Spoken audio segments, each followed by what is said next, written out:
Hi, Sriram. Good Hi, afternoon. good afternoon. Good afternoon, Anish. Um, Hi, should we start? Good afternoon, everyone. Um, um, good afternoon, good evening, or good morning from wherever you are joining in. Welcome to M&M Quarter Q2 FY22 earnings call.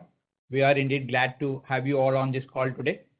Just before beginning, a safe harbor statement. Certain statements on this conference call with regard to our future growth prospects are forward-looking statements, which involve a number of risks and uncertainties that could cause actual results to differ materially from those in such forward-looking statements. Now I would like to welcome our senior management. We have with us today Dr. Anish Shah, Managing Director and CEO, Mr. Rajesh Jejurikar, Executive Director, Auto and Farm Sector, Mr. Manoj Bhatt, Group CFO, and also other senior management from both Auto and Farm team, and also the Investor Relations team. With this, now I hand over the conference to Dr. Anish Shah for his opening remarks, and then followed by presentations by Rajesh and Manoj. Over to you, Dr. Shah. Thanks, Sriram, and greetings, everyone. It's a pleasure to be back with you today. We're going to talk about some very strong results despite some challenges that we will outline.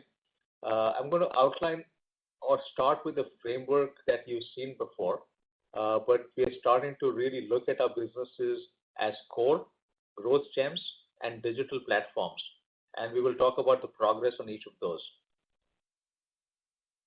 So the key messages for today are that our core businesses have really seen a resilient operating and financial performance, despite some fairly significant headwinds for both commodities and supply chain. Our new product launches have been very well received by the market, and we'll talk about that, the XUV700 in particular, but it's not just that, it's a set of products that has been there leading up to that as well. And we've seen a very strong recovery from our group companies. Mahindra Finance in particular, but also some of our other group entities. And we've got all our group companies really starting to position themselves very well and deliver results. On growth gems, we're seeing a higher level of profitability from both our listed and unlisted entities. And we're seeing tangible examples of value creation at our digital platforms that we'll talk about as well. So for today, I'm going to give an overview, after which Rajesh and Manoj will take you through the details. Let's start with the numbers first.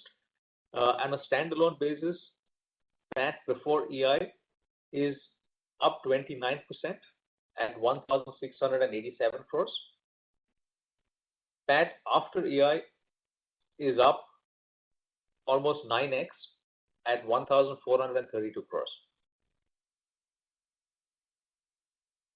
If we were to look at consolidated, here we see PAT before EI at 1,975 crores, up 43% after we restate SsangYong as a discontinued operation. But what we announced last year when we gave our results was 906 crores, which included SsangYong at that point in time.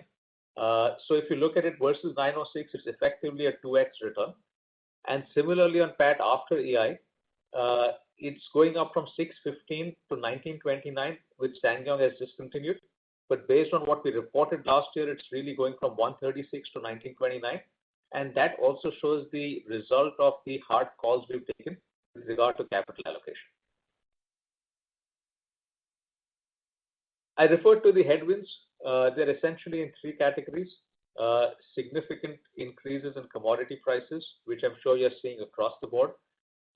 The semiconductor shortage issue and freight costs. We have taken significant actions around that, increasing selling price, aggressive cost re-engineering, looking at rejigging up production, commonalizing some components within auto, though that does take some time, looking at route optimization for freight and so on. So those have helped us, but this has had an impact. And as we look at the next page, what we see is on the farm business, revenue is up 4%, but PBIT is down 14%, despite almost a 2 percentage point gain in market share. And that's really driven by the commodity price inflation. What I'm also very happy to say is our international subsidiaries, where we've seen significant concerns in the past, have turned around the actions we took on category A, B, and C have really worked out well. So the category A and B companies that we continued with have demonstrated a PBIT of 105 crores for this quarter, a second consecutive quarter greater than 100 crores, and a fifth consecutive quarter of being positive. So we're starting to see a real turnaround on that front, and that really leads us to the conclusion of a focused and robust operating performance in the face of some fairly significant headwinds. Auto, again, a similar story, much stronger growth in revenue here at 23%. And PBIT is impacted not only by commodity inflation, but in this case by shortages on semiconductors as well, that resulted in a volume loss of 32,000 units that obviously impacted operating leverage and thereby PBIT is lower. But what we're really excited about here is my earlier comment on XUV700.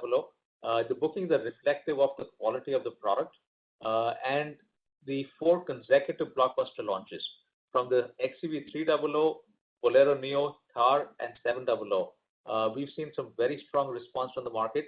The best was in the 700, obviously.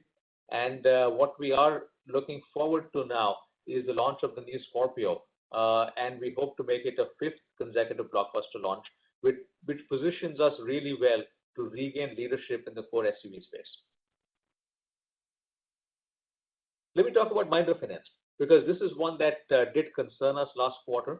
And what we had at that point indicated was, based on history, it was a temporary phenomena that would get reversed in the following 3 quarters. And what we are seeing here is that reversal is well on track. PAT is up from negative 1,500 to positive 1,000. In this case, we are not looking at year over year. We are looking at the previous quarter because we do want to show a story from the previous quarter as to what happened. So you effectively have a 2,500 crore swing on the profit side. That is driven by GNPA, down 2.8 points, though we do expect it to go down further as we go along in the next 2 quarters. And that has resulted in a fairly significant swing with regard to provisions. And we had taken a provision rate of 2,500 crores last quarter. 763 of that has come back, and based on what the Mahindra Finance team has outlined for its analysts, the rest will come back, or 80 to 90% will come back in the next 2 quarters. So a little more of a deep dive on GNPA, just to give a little more flavor of the numbers behind Mahindra Finance. Stage 3 contracts have come down from 294,000 at the start of the quarter to 216,000 at the end of the quarter. As a reference, in March, there were 194,000. So we are getting fairly close to the March numbers, which is what we wanted to get back towards. A lot of stage 3 rolls into stage 2 first, and therefore stage 2 hasn't seen much movement, or has seen no movement, in fact. It's gone from 402 to 404, and that is also almost the same number that we had in March 2021. So what we need to do is work on stage 2 next and start moving that down to stage 1 or current. And those are the efforts that the team is focused on over the next couple of quarters. TechM has great momentum. Profits are up 26%, driven by large deals, by 5G, by TCV being double the historic run rate, free cash flow, and 15,000 associates hired the last quarter. So a very strong momentum for TechM, and that's something that we are seeing based on the tailwinds in the industry, as well as the performance by the company. Let's look at the listed growth gems. Logistics has seen some strong progress this quarter, even as you see the profit number down 37%. That's driven by some one-time items. But revenue is up 22%, multiple business wins, and it's positioned very well in an industry that has a lot of tailwinds. Hospitality, we are seeing a significant growth in profits. Occupancy getting back to pre-COVID levels. Resorts in Finland are operational, and a fairly bold approach to driving growth in hospitality. Similarly in real estate, and we are seeing that bold approach starting to pay results. Profits again showing a significant uptick, focused execution, and proud to report that we are the only real estate sector company to publish a sustainability report. So that is one that's a huge plus amongst our various actions on the ESG front. So overall, our listed growth gems have seen some very strong traction and profitability. We're not going to go through the unlisted ones today, but we'll do that in future conversations as we start highlighting some of them. But let me talk about digital platforms. We mentioned this before. And we mentioned the fact that FirstCry was at a $1.7 billion valuation, and it was a result of merger with Mom and Me and FirstCry, and is along this exponential curve that we've shown. But beyond FirstCry, we've got First Choice Wheels, which is being rechristened as Car and Bike, really coming up strong. A fundraise is underway right now, and we do expect to see some good numbers there in terms of market valuation. What I really want to talk about today is Porter. Porter is a business in intra-city logistics. The latest round values the company at 3,750 crores. This company was set up with a merger with SmartShift. SmartShift was a startup that was set up in M&M with an investment of all of 23 crores. And SmartShift became the second largest in the industry, merged with Porter. At that point, we put in an additional 70 crores into the company. Overall, we put in so far about 100 to 120 crores or so, somewhere in that range. And the valuation today is 3,750 crores, where our share would be somewhere in the 25 to 30% range. So significant value creation. You start seeing the impact of the exponential curve catching up here. Valuations up 4x in the last 24 months. M&M still is the largest shareholder, but this company is positioned very well in intracity logistics with 35 cities where it's a leader. Beyond this, we're going to look at, just moving back to the previous slide for a minute, Sriram. We are looking at a digital FinCo that we have put in place now. A good team's already driving action in that space. We're looking at AgriTech and receivables as two more digital platforms, and there may be a couple of other ideas that we may put on the table. But we're starting to see real value creation for our shareholders without having to invest significant money into it, because we are looking at external investors coming in to many of these companies, where over time we will take a minority stake. So with that, let me hand it over to Rajesh to go through details on Auto and Farm. Rajesh, over to you. Hi everybody, good to be with you this evening for us, and like Sriram said, morning or evening for you all. I'm going to break my presentation into two parts. Talk briefly about the quarter that's gone by, and then focus more on the path forward, which is the growth and return journey. So on the quarter that's gone by, as you can see here, the standalone revenue grew by 15% and the consolidated revenue by 13%. And for the first half, it was 46 and 41% respectively. This clearly is an indication of the fact that H1 was slow because of the COVID lockdown, and we saw some of that effect this year in the way quarter two got depressed, as quarter two last year had got a carryover of the quarter one of F21 into the numbers. Next slide, Amit. When we look at our PBIT, you will see that the standalone PBIT has come down by 29%. But again, I'm just reinforcing that quarter two last year was an exceptionally high base. So this year, the quarter two in FES, even though you see this degrowth here, is actually our second highest ever quarter two PBIT. And it is our second highest ever quarter two domestic volume and second highest ever domestic volume. So it has by itself been a very strong quarter. We just have to keep in mind that what we're comparing is on an exceptionally high base on volumes and on margins. Next slide.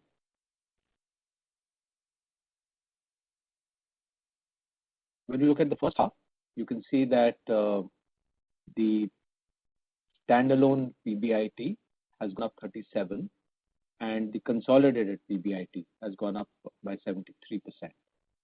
Next slide. Anish spoke about the turnaround in the international subs of FES. That's been a major task in front of us.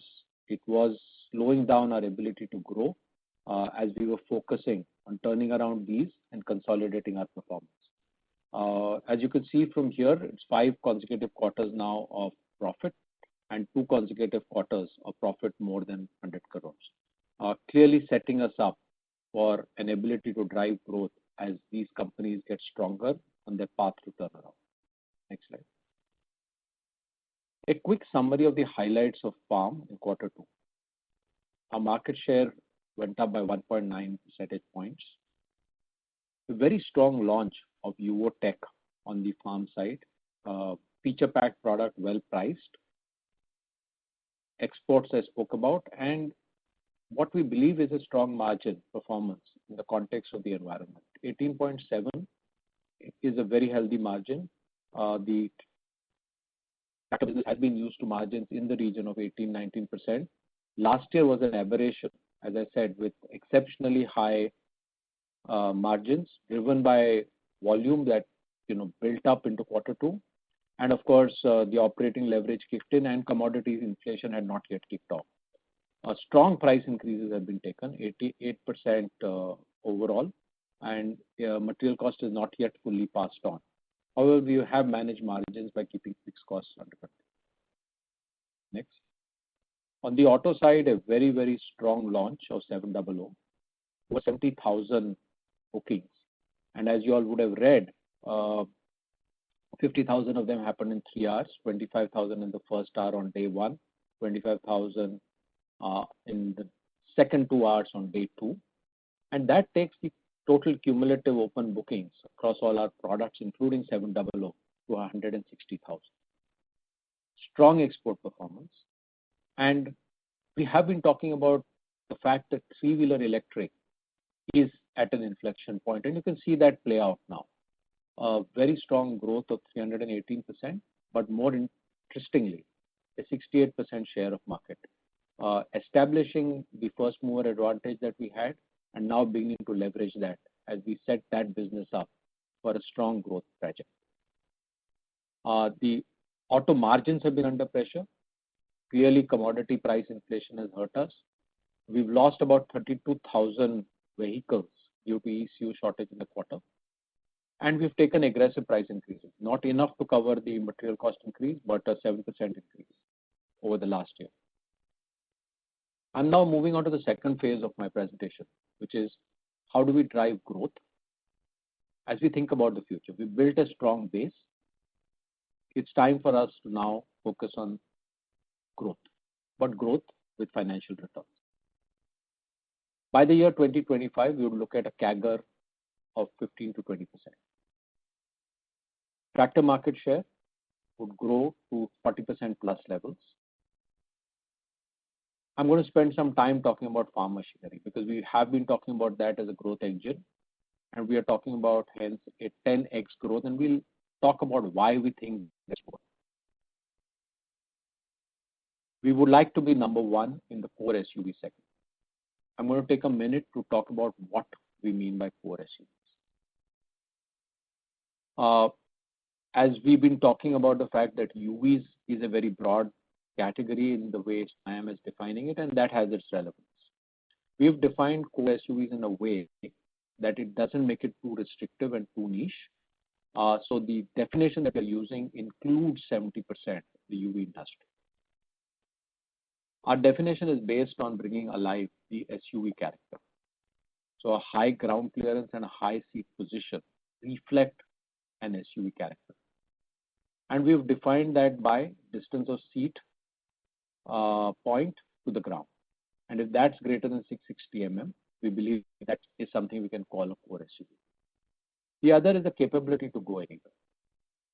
Capability to go anywhere is defined by the tire outer diameter, which if it's greater than 660 mm, we would consider it as a core SUV. And an engine capacity equal to or greater than 1.5 liter, or the engine is turbocharged. So basically, combination of the perceived look and the capability. But we've tried to keep the perceived parameters or the parameters here completely measurable. There are several SUV characters as a part of design language, but we are intentionally not putting that out there because that's driven by subjective judgments.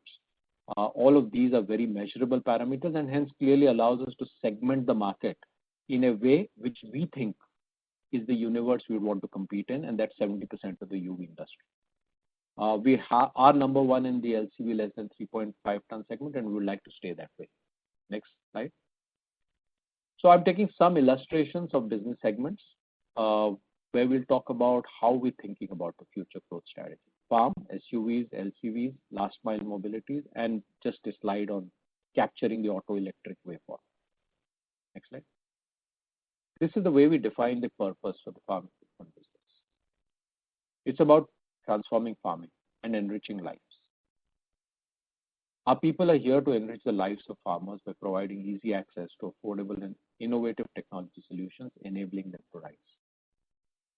I'm going to talk about exciting new tractor platforms which are in the pipeline. We're going to talk more about the 10X by 2027 and 15 new products that we see coming along the way to enable that. This is the product portfolio that we are building on the tractor side, brand Mahindra and brand Swaraj. A lot of these are underway, and we would start seeing them from next year till 25-26. Significant part of it is the K2 platforms, which we've spoken about. That's 4 new platforms, 37 new products. But that's not the only thing we're doing. There are multiple new products on the Swaraj side, all in work, and we expect to hence have a very strong, solid portfolio of tractors to keep our edge and to keep increasing our market share. Next slide. Here's the logic behind the farm machinery story. The domestic industry today is 5,000 crores. 18 to 20% CAGR will take it to 12,000 crores by 2027. Our market share today is less than 10%. Our tractor market share is more than 40%. We do believe that with everything that we're going to be doing in the next 5 years, our farm market share should be 30% plus, which is basically 4,000 crores of a 12,000 crore projected industry, and 1,000 crores of exports from India of farm machines will take us to a 10x growth. This doesn't include farm machinery revenue to our global subsidiaries. How are we going to make this happen? A very strong product pipeline, some of which I've alluded to, leveraging the capabilities out of our global centers of excellence, exploring partnerships, alliances, acquisition. We're setting up a manufacturing facility in-house at Pithampur, which will be ready next financial year. Expanding our network by 3 times over the next 4 years. And most importantly, increasing access. Growth of farm machinery is going to come out of access. Use of finance for financial packages, leasing models, and rental models. So while this may seem a stretch when you talk about 10x, we think it's doable. It's doable because we are a very, very strong rural and farm equipment driven company. And with the right product portfolios and the right go-to-market strategy, there is no reason why we can't leverage the opportunity. It is what it is around the world. And as we've often said in the past, India is tractorized, not mechanized. And there is a big opportunity ahead for us as leaders to drive that pace of mechanization. Next slide. This is what the 15 products look like, just an illustration. Products which are tractor mounted or tractor trailed, and products which are self-propelled. These will come out between now and 2025. Next slide. Moving on to SUVs. And really what we are trying to do in the SUV portfolio is to build a strong and authentic SUV brand. What does that mean? It means creating sophisticated, authentic SUVs with an unmissable presence. Products which are advanced by way of adventure-ready capability. We don't say that authentic means SUV.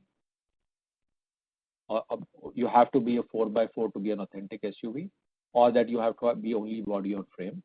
What we really mean is how do we create products which are adventure-ready. And our whole portfolio is going to be about that, and which is why we would like to measure ourselves with a relevant size of business, and that's what we're calling a core SUV business.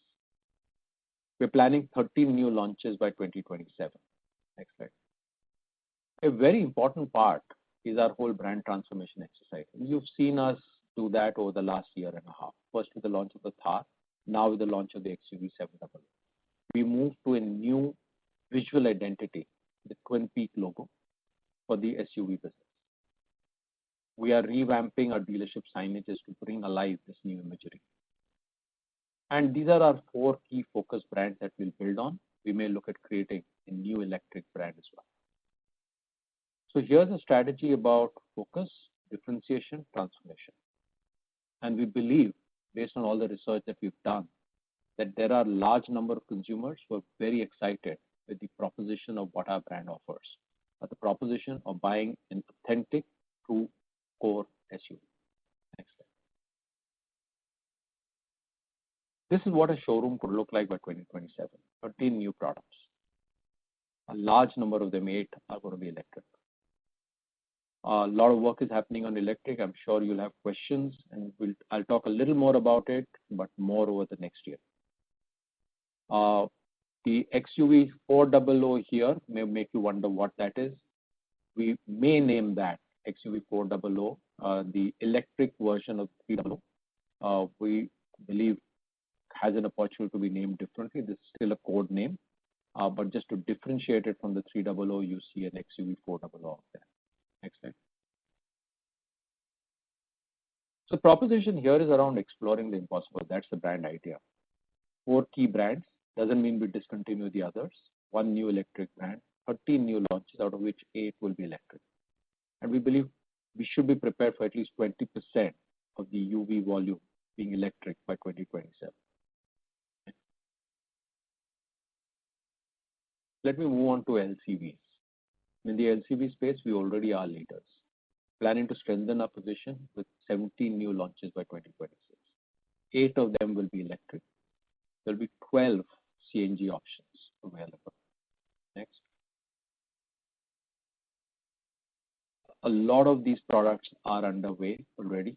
A new pickup range starting from early next year. And some new platforms that we're working on, and a very exciting product portfolio, the last mile mobility side. Move on to the last mile mobility vertical. We are number 1 in the month of, in Q2 actually. We had a 68% market share. We believe the penetration in this is going to happen very rapidly, and we would expect a 30% plus penetration by 2025 in the electric 3-wheeler space. We would like to stay ahead by launching 5 innovative products and strengthening an ecosystem of partnerships as we build reach in sales and service. Next. Moving on to one slide around the electric, auto electric targets, as we may call it. We have been in this segment for 10 years. We have a cumulative 340 million kilometers on road. Lots of learnings out of that. These learnings are going to be fed in to creating our portfolio of offerings. So 8 new SUVs, 8 new LCVs, and number 1 in the electric 3-wheeler space. We will talk more about the details of our strategy. I'm sure you have questions on, who are going to be our partners, where are we going to get batteries, but that's not for today. We will talk about that during the course of the next calendar and share with you as openly as we have been over the last 2 quarters what our thinking around this is. With growth has to come strong returns, and ROC of 18 plus what we target. We are working, and we have been very strong in managing our working capital. CapEx, which is focused around segments in which we want to play and win, and complexity reduction through platform synergy and platform commonality. As a part to driving returns, management of our OPM is going to be critical. We've hence taken upon ourselves a target to reduce cost as a percentage of revenue by 3% year on year. This will happen by way of driving material costs down. A lot of work happening around it, parts commonality, platform configurability. On the fixed cost side, we'll look at new age marketing. We're already seeing that. We've launched both Thar and XUV 700 with a fraction of the marketing budgets that we have in the past. That's what new age marketing is about. And we believe that because our products are so differentiated and unique, it allows us to do that more than for many other people. Drive manufacturing conversion costs down, logistics costs down, and leverage manpower productivity. So broadly, as we think about the future, we believe that there is a uniquely placed, very, very strong pillars to build on, to drive growth and deliver very strong financial results. With that, Manoj, over to you. Thank you, Rajesh. Thank you.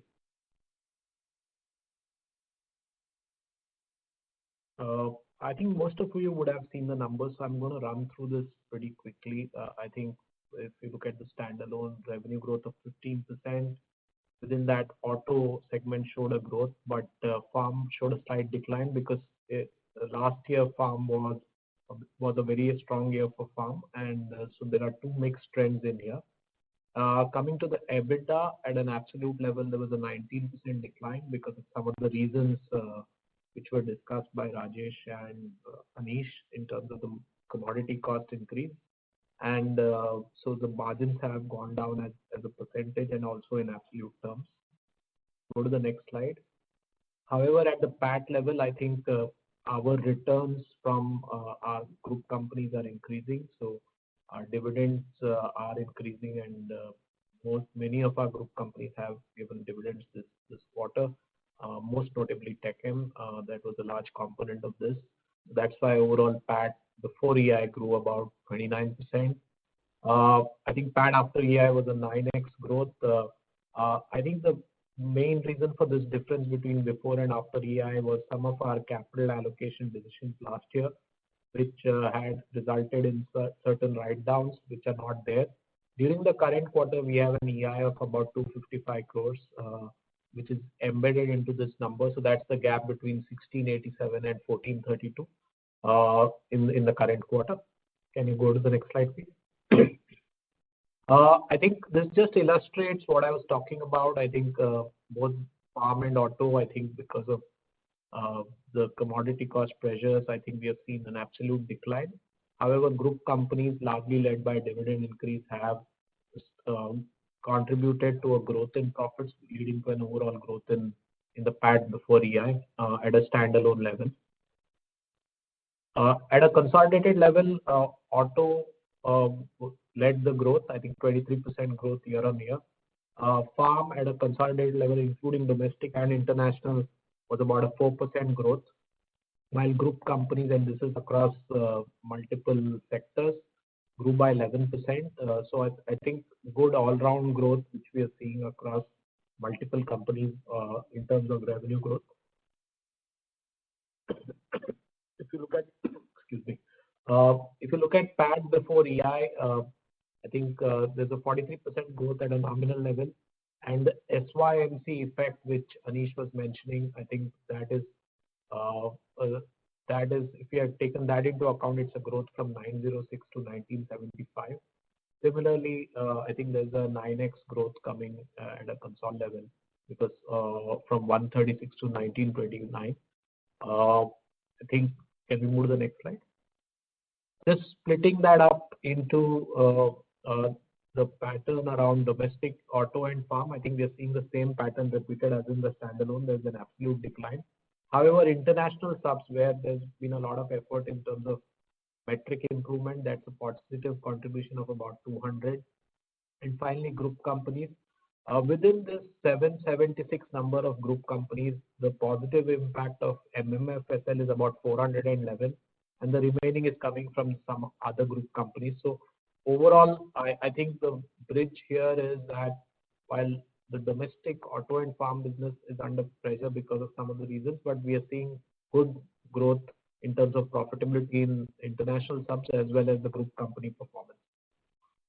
I think that's all I have in terms of the slides, and back to you, Anish.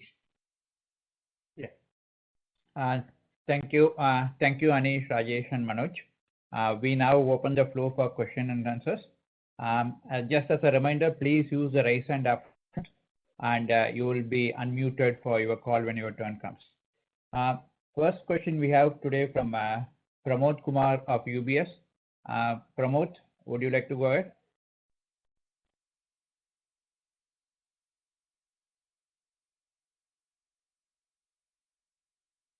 Unmute.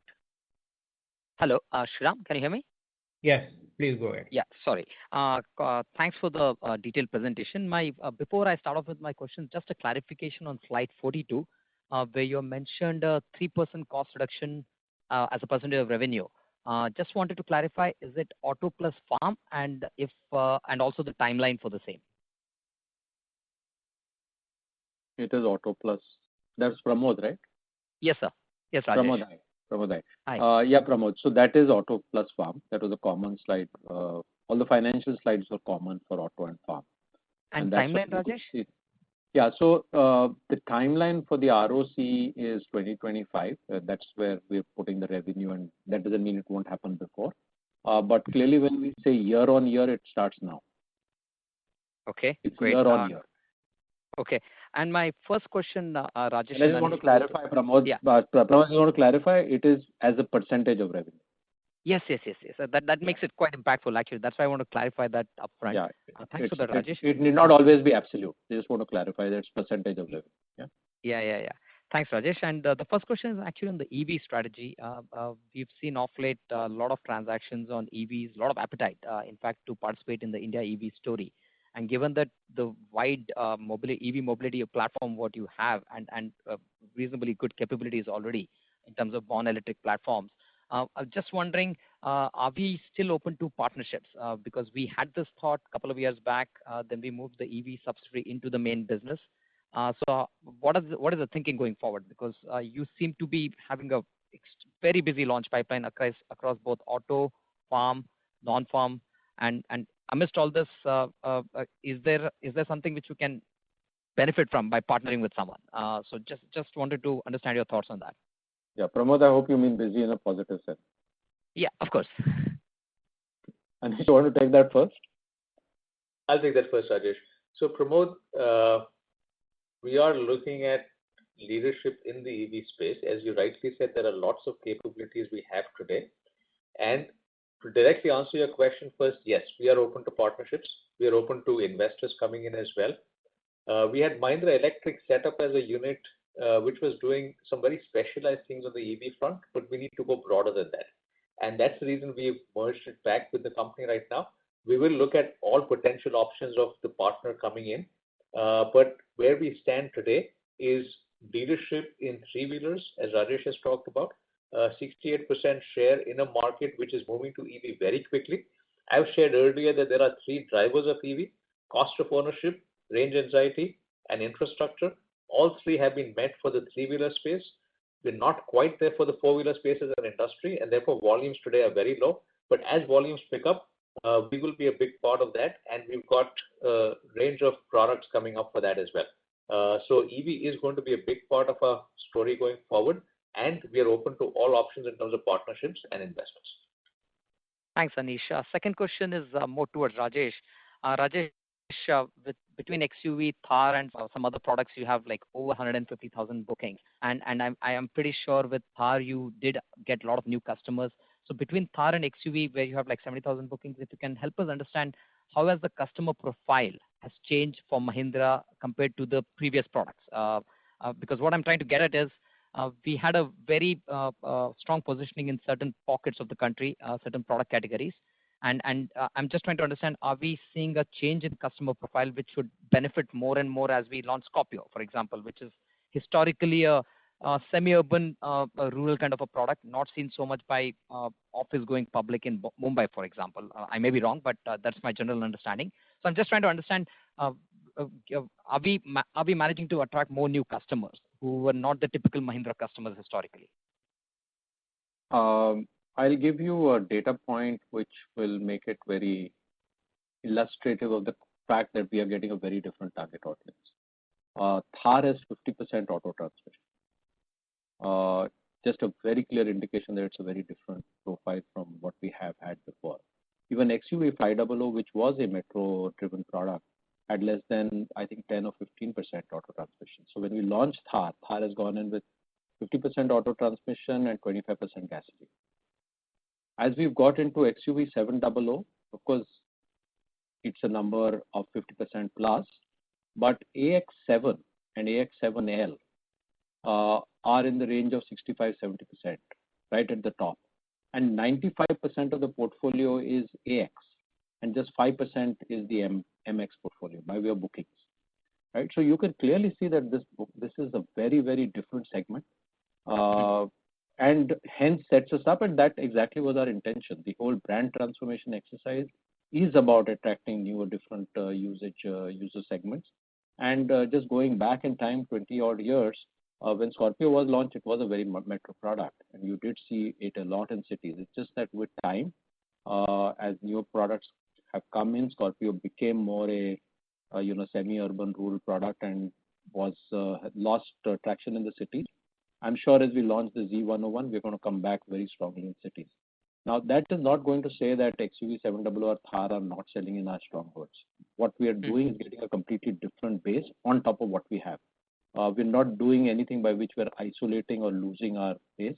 And actually, anecdotally, this holds true even for Neo.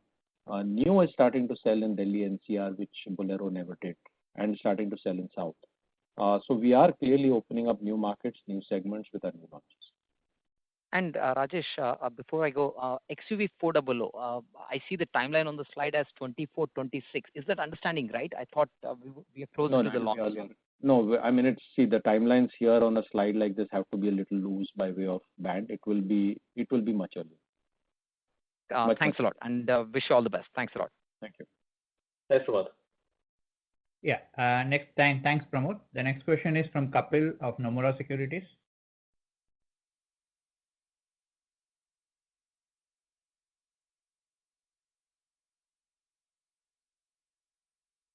Kapil? First of all, appreciate that the management has laid out an impressive vision for both EVs and farm machinery. Thanks very much for that. That was the key ask from us. My first question is on EVs. Again, we've executed very well in case of SUVs, though we are yet to see the fruits of that. When you envision this number one position in SUVs as well, and also E3 wheelers, what are the capabilities required for the same in your view? And where is M&M on that? What are you doing to get there? Also, if you could talk about external funding requirements and whether you are exploring that or not. Rajesh, go ahead. Yeah, I think Anish, you answered the first question. Second question Kapil asked, which is around funding requirement. Yes, we are open to any form of funding that may come in to enable us to achieve the objective that we want. So we're not at all close to that. The first point around what capabilities we need is what I would like to take a few months before we can come and share with you. We will want to do a very specific EV-based communication around how we are preparing and building our competencies ourselves. So we are at that stage of defining what we're going to do ourselves, what we want to get into partnerships on, and who that partnership and what that partnership ecosystem will look like. But we wouldn't want to share that in an ad hoc manner like this. It's not a 30-second answer. So we will come back sometime in the next calendar year with a comprehensive plan. Anish, do you want to add on to that, please? I just want to touch upon the three-wheeler EV that you mentioned, Kapil. On that front, we do have clear market leadership today with a 68% share. We have all the capabilities required for that. It's been driven essentially by our experience in electric vehicles over the last 10 years, because it's the same battery that's really being used for this. We've had vehicles driven over 340 million kilometers and a lot of expertise in battery packaging and other areas that are required for it. So on the three-wheeler front, we are well positioned today. We need to demonstrate more on the four-wheeler front, which is what we're focused on.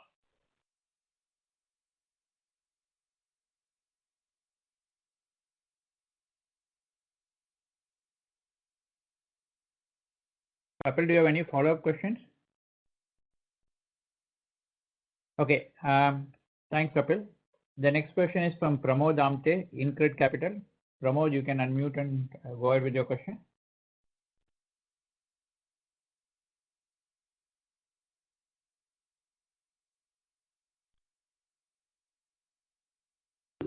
There seems to be a mixed signals on the rural demand environment. Would you give some your thought process in terms of how rural is shaping up for your products or overall scheme of things for the next 6 to 9 months? Yeah. Pramod, Anish, should I go to that? Go ahead, Rajesh. Yeah. So Pramod, two things to consider. One is for most products, rural is on a very high base. Because as we all know, last year when urban was very slow, rural had really taken off. Of course, for tractors, but we had also seen it in all our auto products. And I think it was visible across categories. Rural was extremely buoyant. As we've come into this year, so we have to keep in mind that all categories are on a very high base in rural. The other thing to keep in mind is rains have got delayed this year. Sowing happened late to begin with, and then rains have flown into or carried over into the, so to say, festival season. And it's been particularly bad in the east, that is UP, Bihar, West Bengal kind of belts. Some of the southern markets, Telangana, Andhra, have been slow as well for the same reasons.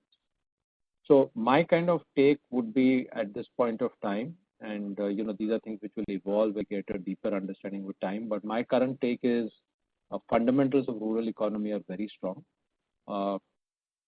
Crop outputs are very good.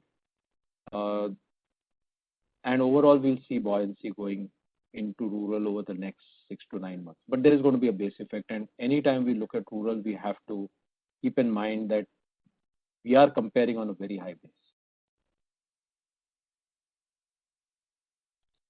Does that answer your question, Pramod? Kind of answer your question, right? I'm sure it doesn't fully answer your question. Pramod, can you talk? There seems to be some. I think he's on mute. He's gone on to mute. I think somebody. Yeah, I think there seems to be some technical issue with the new WebEx. This mute unmute seems to be a little bit of an issue. Can you, Pramod? We may need to unmute from our side, and let's do that for Kapil as well. I don't know whether he was muted. Yeah, thanks. I'm back. Thanks for unmuting. Yeah, Rajesh, that helps to answer the question to a little bit. Second one is with regard to the new model launches. Good to see that you guys are back on successful new launch successes and garnering a good amount of bookings. Two questions related to the same. One, looking at the aggressive pricing stance which you are taking, it looks like that till the time your cost structure comes into place, we have to assume these lower margins for automotive division to continue for some more time to come. That's one. Second is looking at your execution capabilities, challenges in some of the responses like Thar. How do you plan to successfully address it in the future models? Like we have never seen you guys hitting 50,000 plus type of bookings. And how are you planning to ramp up your supply chain so that you can deliver these customer expectations? Thanks. I just want to be sure it's Pramod, right? Yeah, Pramod. Sriram? Yeah, Pramod. Yeah, okay. Pramod.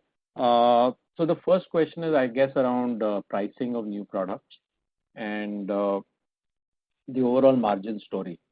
And they are connected and they are not connected. So firstly, when you look at our auto business right now, the margin is a blend of multiple categories. It's a blend of SUVs. It's a blend of LCV less than 3.5 tons. It's a blend of trucks and buses. Right? So what you are seeing is a blended margin, and each of these have different factors at play. What we have seen right now is an unprecedented commodity price inflation. And when you look at our margins today, they are still best in class, way above all our peers who may have higher volumes than us as well. So we have been aggressive in taking our prices up. And while of course margins have dropped, they are still way better than others.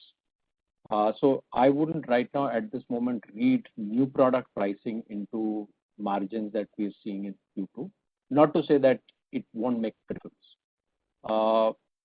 Just to give you an example, we did not take Thar prices up for many months because we wanted to protect customers who had booked Thar in the early months.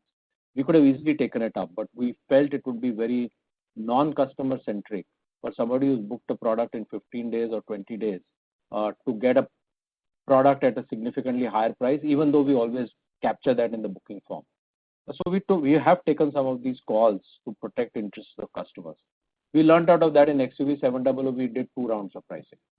So we did 25,000 bookings. We stopped and we changed the price. We knew upfront that if we don't do that, we'll get locked into the same situation as Thar. These are sometimes we learn out of these things, and as you see, the XUV700 profile of bookings, as I just mentioned, is highly skewed to the top end. I won't necessarily read too much right now into new product pricing. Not to say that new products are not going to be aggressively priced. They will be aggressively priced. We know that's the way to win up when you have a good product. And we know that in the past, whenever we've succeeded, the ability to take prices up is seamless. So we believe that there will be some play that we will put in the short term to get the right prices out for all our launches, and we will be able to take them up with success. We've done that in Thar. We've taken a very aggressive price increase, which has come into play now in November. And that hasn't affected the booking momentum at all. So that's, I think, the question on margins. It's a mix of commodities, which is very aggressive. We think commodity will see a down cycle in the next 2 to 3 year period. Has to. All past evidence is whenever you see an increase of this kind, it does correct. And you can't say when it will correct, but it will definitely correct in the 3 years.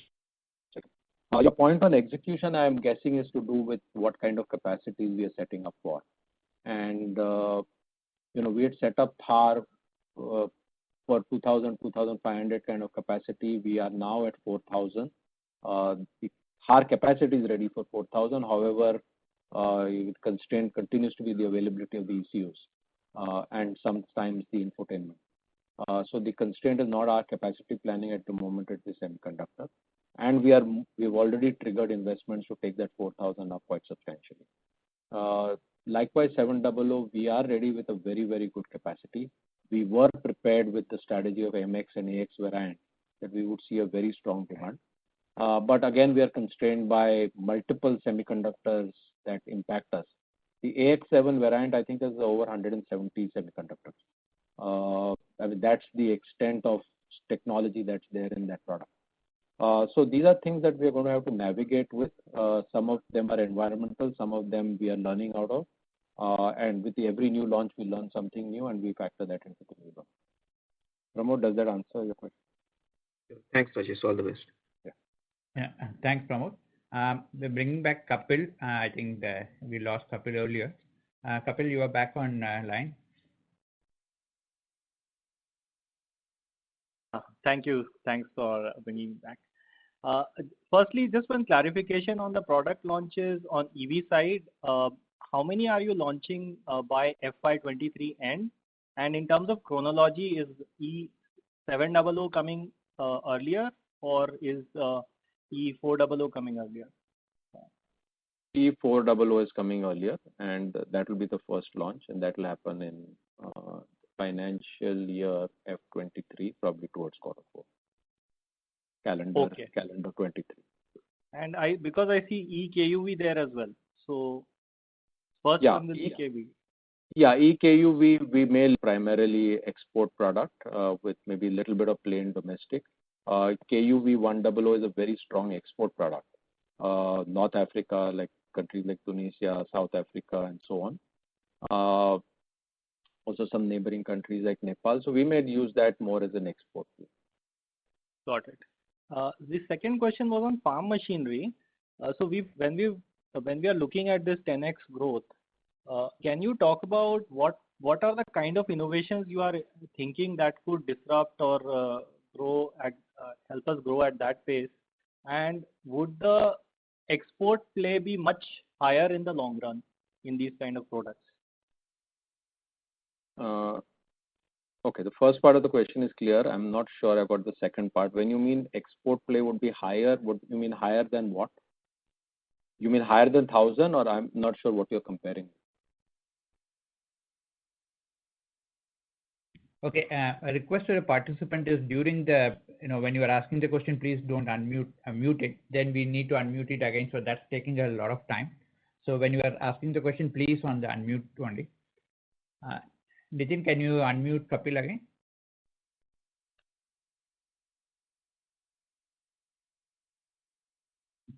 Yeah, that's what I meant. That in the long run, could this 1,000 crores could also be a multi-fold opportunity with these products beyond 2025. Okay, so the first part of your question, Kapil, is around what innovations. I think the innovations are going to be multifold. There will be product innovation because in this category you have to have hyperlocal delivery. Products will perform differently in different soil conditions around the country. How do we create a scaled up model which allows hyperlocal customization? The second part of innovation is going to be around logistics. Logistics slash localized production facilities. The third part of innovation will be around access, finance, leasing, rental. So there are a bunch of areas we have to look at by way of innovation to enable this kind of a growth. Because at the end of the day, what we are looking at is creating a category, and category innovation, category growth will come out of innovation on multiple fronts, not just one. The second part of your question, I think, is very interesting, and we strongly believe that India can be a global center of manufacturing for farm machines. We have everything to enable that to happen. And yes, potentially as things pick up, we could look at a greater than 1,000 crore revenue. Also, many of our subsidiaries have a very large farm machinery presence. So in Magna, almost 30% or 35% of the revenues come out of farm machines. And some of them we may make in India, which are currently being made in US or other parts of the world. So there could be an upside on exports, but too early to talk about. Okay. Thank you very much and wish you all the best. Thank you, Kapil. Since there are many more questions, I would request each participant to restrict to only one question per participant. Next question is from Gunjan of Bank of America. Gunjan, can you please go ahead?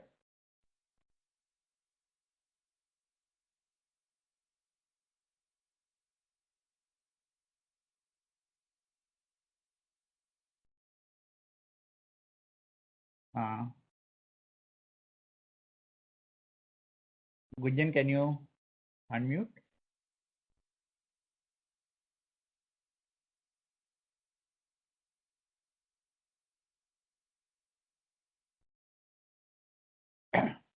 Okay, then if Gunjan is not online, then we can go to Jinesh.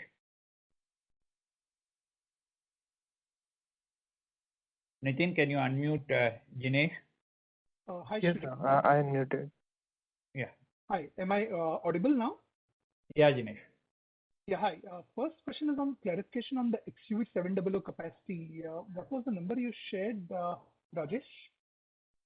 That was a good catch. I didn't share a number. Any number which you can put to that? I mean, the capacities which you are starting with? Yeah, I don't want to put that right now, Jinesh, not for any other reason, but it's going to lead to speculation of what's going to be the waiting time. And that's going to create a lot of discomfort among customers who are already speculating. So the way we are dealing with this right now is addressing each group in phases. So we right now have given out a delivery schedule to the first 15,000 people. We would do that very shortly for the next group. So we complete the first day 25,000 booking and put out a schedule for them. And then we're going to put out a schedule for the balance 25 and so on. The reason we are not putting out a number on our capacity because is right now the constraining capacity is going to be the ECUs and not necessarily our own capacity. And putting out a number of what our capacity is not relevant because if you don't have the ECUs, you're not going to be able to leverage your capacity. And everybody is going to get into projecting what their waiting period is going to be. That waiting period is also going to be very dependent on which version they've ordered. Because there are multiple semiconductors that are at play, like I mentioned earlier. So there is just for a simple example is wireless charger needs a semiconductor. That's in shortage. Now we have to probably create an alternate variant to give customer a choice if they want the 700 without a wireless charger. So there are multiple such things that we are working on, Jinesh. So just bear with us a little bit. We don't want to jump the gun and put out something right now which creates discomfort amongst people who have booked. I hope you understand. That's the reason. Sure. And on the semiconductor part, what's the visibility you have now, given that there is some improvement on the supply side? And secondly, can you update on the tractor Diwali sales for the industry? How were they, whether they were down or flat on YY basis? Thanks.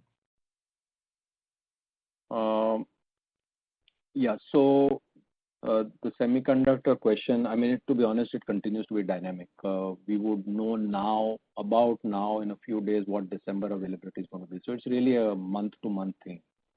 And like I said, it's not just engine issue, it's multiple things. So at the end of the day, it's very dynamic production planning of the kind I don't think any supply chain people have ever experienced. So many moving parts all the time, continuously for over a year.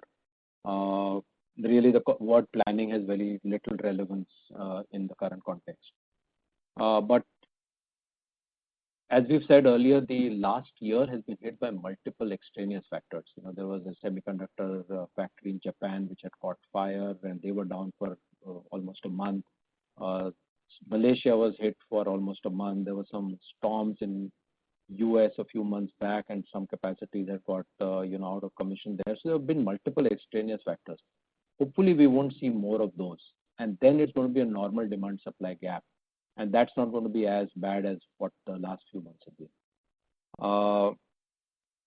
So that's on the semiconductor question. Your question was on the next question was on the tractor Diwali sales. I won't want to put out a number yet because right now our view is that Diwali sales are going to spill over into parts of November because of delayed sowing, delayed rains, and buying is extending beyond the festival time. So we're just going to wait and watch how November goes rather than conclude that Diwali was the end of retail. We are seeing postponement in the market, not buying. So it's just better to wait out November. Sure. Yeah, Jinesh, just to add a little to Rajesh's point on semiconductors, the two factors driving it were COVID and the supply-demand gap. COVID really caused a much bigger disruption, and that's what we've seen. Hopefully that's behind us, unless COVID rears its ugly head again somewhere around the world in a much bigger way. So if that's behind us, then things should be much easier to manage going forward. Yes, there will be a supply-demand gap, but it'll be much easier than what the COVID issues were. Okay. Thanks, Jinesh. The next question is from Sonal Gupta, L&T Mutual Fund.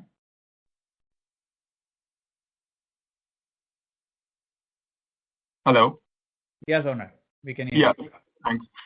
So just a few financial related questions. So could you sort of tell us what was the other operating income in this quarter and what was the corresponding number in Q1? Manoj, go ahead. So the other operating income is what we showed.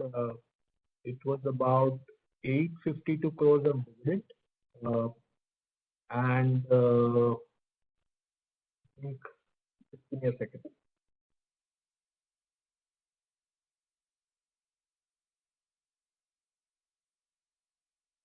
What was the other question? I'll come back to this. I'll give you the exact number. No. And I was asking the corresponding of first quarter as well.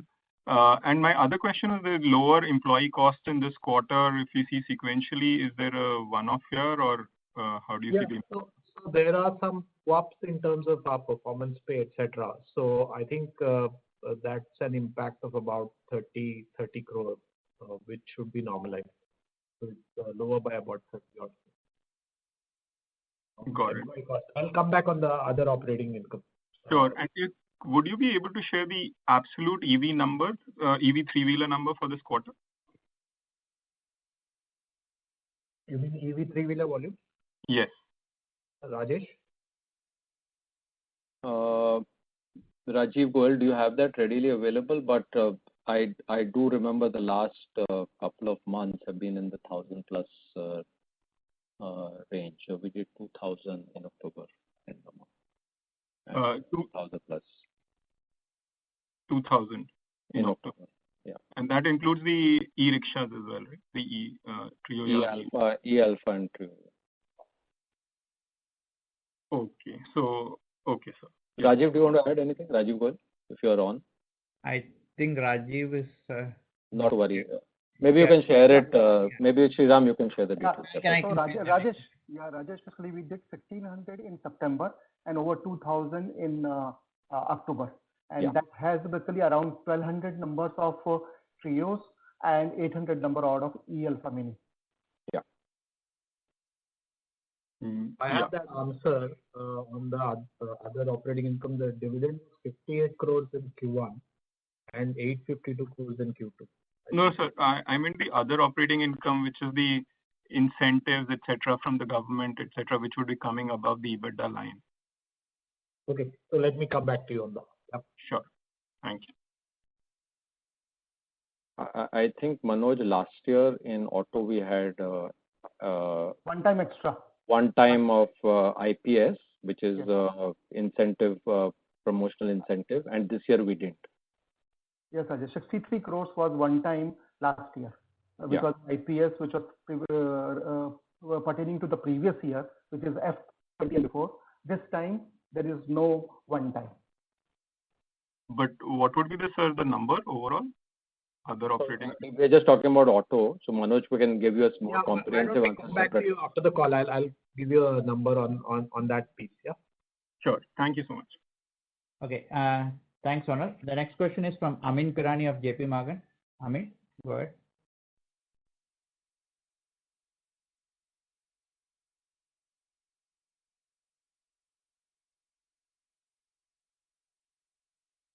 Hello. Yeah, Amin. Okay. Thank you. My question was with respect to the specific guidance that you've given on LCV market share and SUV market share. Now, on the LCV side, for a very long time, we've seen that the number one position between you and Tata is determined by whether the 0 to 2 ton is doing better or the 2 to 3.5 is doing better. So when you're talking about leadership, should we expect that the 2 to 3.5 ton will keep getting better, or are you going to do some product interventions on the lower 0 to 2 ton where you are relatively weaker? You did see that chart out there, and we did talk about a new platform, and that's what we'll take on the lower segment. So yes, it will include both. Okay. And just on the SUV market share, so you mentioned that you want to be number one in the core SUV, which will be like 70% of the SUV market, which will effectively place you like a number one or a very close number two in overall SUVs also. So again, so should we expect that because you've stayed away from that small, crossover car-like SUV? So again, are we expecting that the market will now start shifting towards the mid to larger size SUVs, and that's how your dominance in that category will lead to a higher market share? Yeah, so 70% is based on today's market composition, not a projected market composition. So it is 70% today, the way we are defining it. And we've been very mindful to define it in a way that, you don't come back and tell us that you have defined a category to suit your convenience. So we're not saying the market is for Thar and Scorpio kind of products and we are going to be number one in that. We have taken the bulk of the market, only excluded clear outliers, which are, either completely MPV or car crossovers. And really, as per us, should not be counted as SUV. And we are hence keeping a very reasonable size. So the 70% is based on today's vehicles in the market, not based on a projected conversion. And your market share there right now would be number one already, or you would, according to your own calculations? No, we are not number one, and we are not measuring our market share in a context where we are supplying so badly. So let's just play out a few months before you see the real value of where we are. Great. Looking forward to that. Thank you. Thanks, Amin. The next question is from Yogesh Agarwal of HSBC.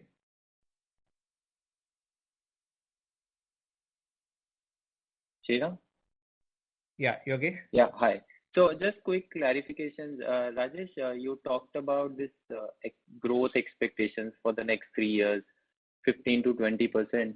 But you also talked about this base effect in rural India. So, and all of us are expecting a bit of moderation now in tractor cycles next 2-3 years. It's quite likely, right? So bulk of that 15-20% will be driven by non-farm business, non-tractor business, one could expect, or our assumption for farm business is softer.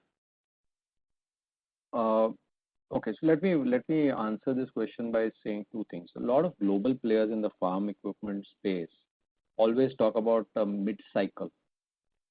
And, we tend not to do that. And we are actually thinking that maybe at some stage we need to talk mid-cycle rather than, a point in farm, because it's such a cyclical industry, right? So if we say we're going to be something in 2025, that may be a year in which the industry has crashed. and then you say, okay, I mean, whatever happened to everything that you said? And a lot of people correct to take an average or take a mid-cycle. So, there will be ups and downs, but we've consistently maintained that we expect an ongoing CAGR for tractors to be in the region of 7 to 8% or 8 to 9%. We believe all the fundamentals are right for that. So you will see years when there are 20%, 27% growth as it was last year. And that is going to you may see two such years and then it will correct, or you may see 1 year and it may correct and it may come back. But, as you look at data over the last many, many years, you will see that a 7 to 8% CAGR is a very, very reasonable assumption to make for tractor growth. And we believe that still holds. Okay, thanks, Rajesh. Just other quick one, and you talked about it, this farm mechanization 10 times growth. Is there a change in farmer behavior economics as well around implements? Because they cost a lot and historically they have been sharing, right? So what will change the mind of a farmer to start buying it or buying it from you versus a local unorganized guy? That's a great question, Yogesh. And I'm kind of going back to the comment I had made earlier on innovation needed in multiple fronts. Clearly, you have to think about access. Access may come out of rental models, may come out of leasing models, financing models as one key area. Competing with local players is going to need a different supply chain structure. You can't make at one place products of this kind and supply around the country. You'll probably have to have different manufacturing hubs closer to market. So there are multiple such things that we are looking at putting into play. So it will have to be innovation at multiple levels where where you're converting unorganized to organized, you have to have a cost structure which enables that switch, or a finance package to compensate for. Let me just add here that if I were to look at the macro view, we've shared this before. Globally, the farm machinery or implement segment is 2x tractors. In India, it's a fraction. So that in itself gives us a significant level of opportunity. Now, all of that's not going to happen overnight, but that will require a new set of products. It will require working with farmers to have them accept those products. But the positives here is we are seeing greater affluence for farmers. And that's going to drive behavior towards getting some of these implements that make their lives easier. And you will see from us a set of innovative products that come out as well that will be better than what farmers use today as implements and make their lives much easier. And that will drive this demand. So that's the market we're going after when we talk about a 10x growth in farm machinery. And that will really help offset some of the slowness that we may see across the industry for tractors in itself. Thanks, guys. Thank you. The next question is from Gunjan. Gunjan, you can go ahead with your question.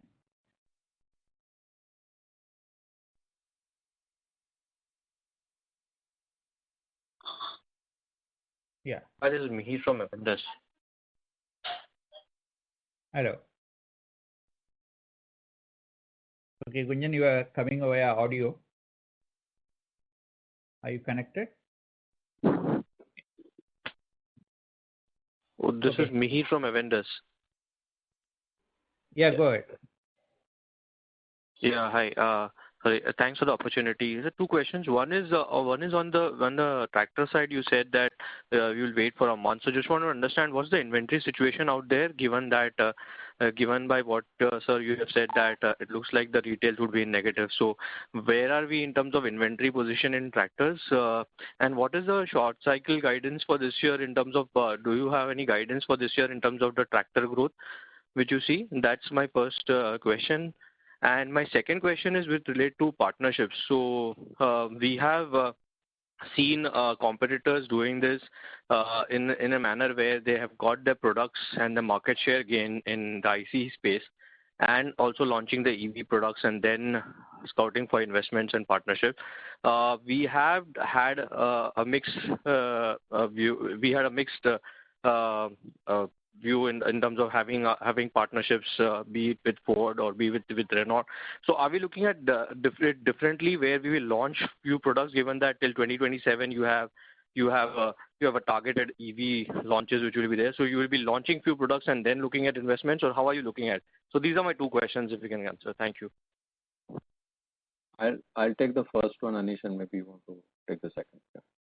So Mihir, on the tractor stock, we always realize that when the industry is going through volatility, we have to watch for stock. In the month of October, we already initiated downstocking. We are amongst the people who had started the process of downstocking in October, and we will be correcting stock in November as well. So we build, whenever we talk projections for industry, we realize that it is about upstocking and downstocking in the tractor industry. So, when we say industry grew 27%, almost half of that is or let's say X% of that is the inventory pipeline build. When you start seeing a down cycle and you say there's a minus growth of 20%, X% of that is because you're correcting stocks. Because at the end of the day, every number you're seeing is a billing number. So the billing number always adjusts for what's happening to retail, and we start correcting our stocks. Our anticipation is that by December, January, we would be back to our normative stocks. So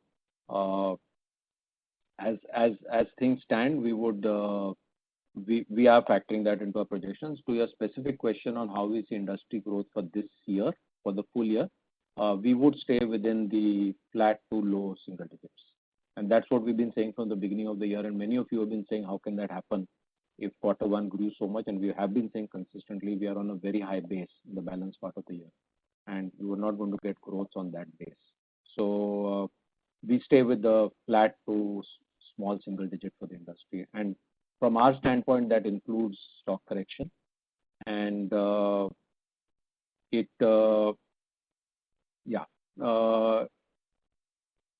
nothing more to add to that, Mihir, unless you have a follow-up. Anish, you want to take a second? Yeah, Mihir, on partnerships, I'll share a few thoughts. First is we are very open to partnerships as long as there's a clear objective that's shared between both partners. When we look at partnerships that you referred to, Renault and Ford from 20 years ago, they were very successful in terms of partners achieving their objectives. And which is where we looked again at Ford in a recent partnership. And there I would say that we have tremendous respect for Ford and the leadership team there. It's a great group of people. It was just where we found more recently that our objectives were not fully aligned, and that didn't make sense to then get into a partnership where you have different objectives. We are today focused on the future of auto. We are focused on EV, we are focused on growth, driving that space. And those are areas where we will look for partnerships where we have a full alignment of interest. Okay, thank you. The next question is from Binay Singh of Morgan Stanley.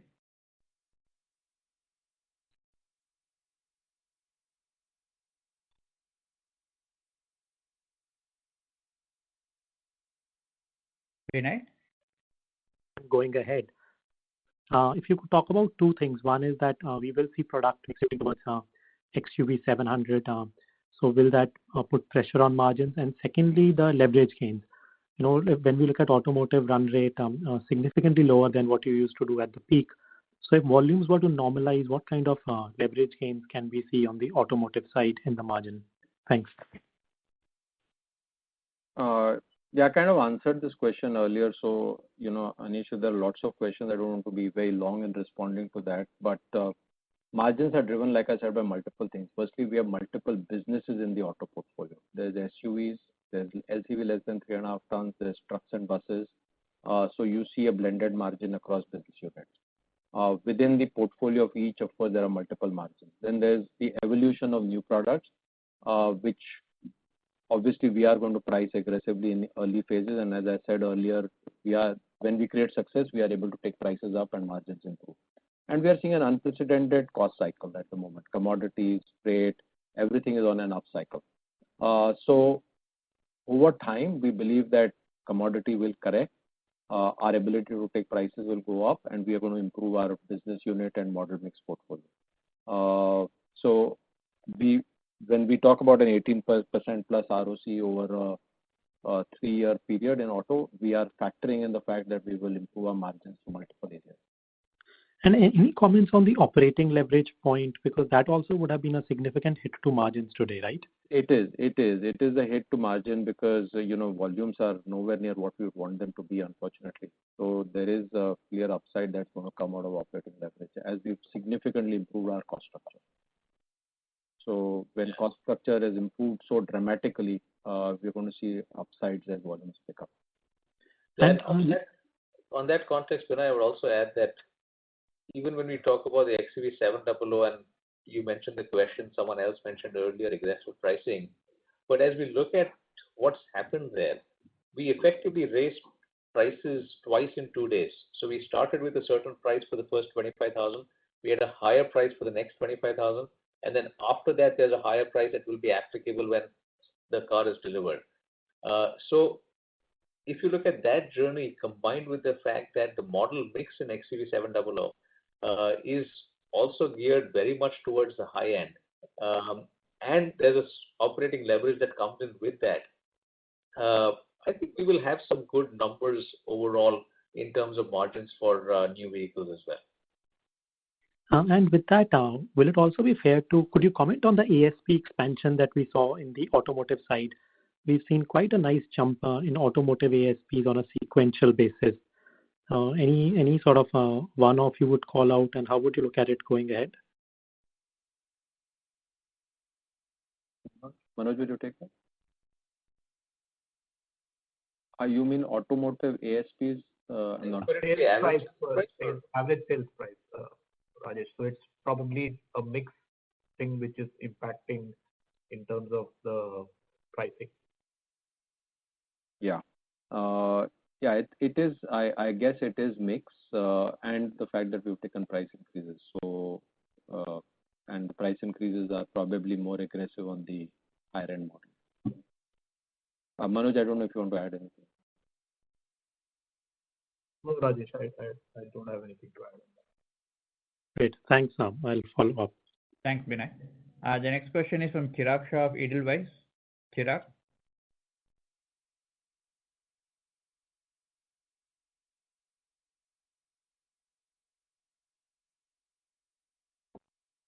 Chirag, you can speak.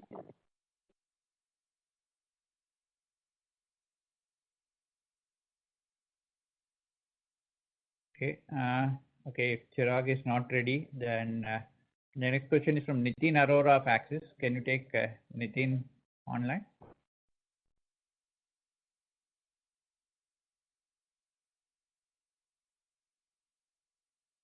Yes, sir. Nitin is online. Question. And I'm sorry, Rajesh, if I ask you again on the auto business, because my question came late. But straight question. You're trying to, I'm asking this question because of very nice visibility beyond FY 25, 27. I understand there are changes, there are challenges right now. But in the auto business, there was a tweet in the morning saying that Mahindra will supply 14,000 XUV in January itself. So, the question is more because when we look at your strong backlog today, a company which does 20,000 units on a monthly basis, standing on a 160,000 backlog, optically, once this paper thing comes into the execution, optically your market share will look very big. So, the question more is that, is there any other challenges are you facing apart from the supply chain on the chip side? Because some of the OEMs and the Koreans or the Japanese OEMs are still improving day by day on the chip side. So what I wanted to know is, the visibility for the next 6 to 8 months time frame in terms of execution, number one. And number two, Street believes that you will not make money on these backlog because these are very aggressively priced with products. So I understand you've given us FY 25, 27 visibility. Is it possible to guide how the margins of an auto business will look like in the next 1 year? Because you have the booking in your hand, you know which product people have booked with you, and when you do the execution, I'm sure you would have the certainty on that. So those are the two questions, very straightforward. Thank you so much. Okay, Nitin, I'm going to try and give you as straightforward an answer as I can. We are making positive margin on the XUV700. We've not priced to lose. So now how that is comparable to the rest of the portfolio is not something I'm going to be able to get in today. But it is a positively priced, positive margin product, and so are all our other brands and products. I would kind of go back to what Anish has been talking about over the last year, which is delivering ROC, and ROC is a function of multiple variables.